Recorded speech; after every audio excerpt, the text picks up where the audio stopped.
নমস্কাৰ আপোনালোক সকলোকে মই মোৰ ইউটিউব চেনেল মেজিক এণ্ড এষ্ট্ৰলজিলৈ স্বাগতম জনাইছোঁ। আজি আমি আলোচনা কৰিব ওলাইছোঁ ৰাশি চক্ৰৰ ষষ্ঠ ৰাশি কন্যা ৰাশিৰ ব্যক্তিৰ ব্যক্তিত্ব সম্পৰ্কত।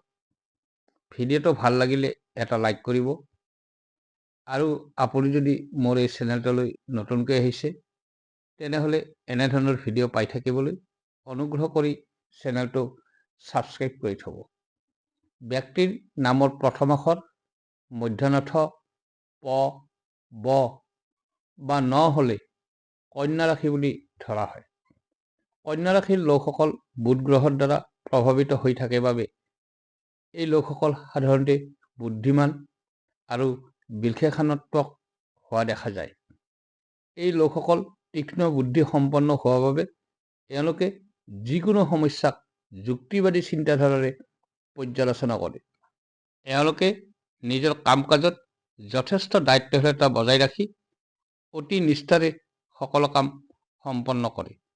কন্যা ৰাশিৰ লোকসকল সাধাৰণতে বিশৃংখলতা পচন্দ নকৰে, সদায় পৰিপাটি হৈ থকাৰ ওপৰত গুৰুত্ব প্ৰদান কৰে।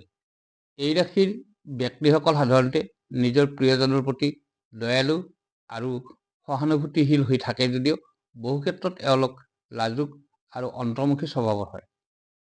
এই লোকসকলে নিখুঁতভাৱে কাম সম্পন্ন কৰাত গুৰুত্ব আৰোপ কৰে বাবে বহু সময়ত এওঁলোক সমালোচক হিচাপে সমাজত সুনাম অৰ্জন কৰিব সক্ষম হয়। কন্যা ৰাশিৰ লোকসকল পৰিশ্ৰমী আৰু বাস্তৱবাদী দৃষ্টিভংগী। এওঁলোক সহানুভূতিশীল যদিও কেতিয়াও অলিক চিন্তাত মগ্ন হৈ নাথাকে। এওঁলোক বন্ধু বান্ধৱ আৰু পৰিয়ালৰ সহায়ৰ প্ৰতি সদায় সজাগ হৈ থকাৰ বাবে বন্ধু মহলত জনপ্ৰিয় হয়।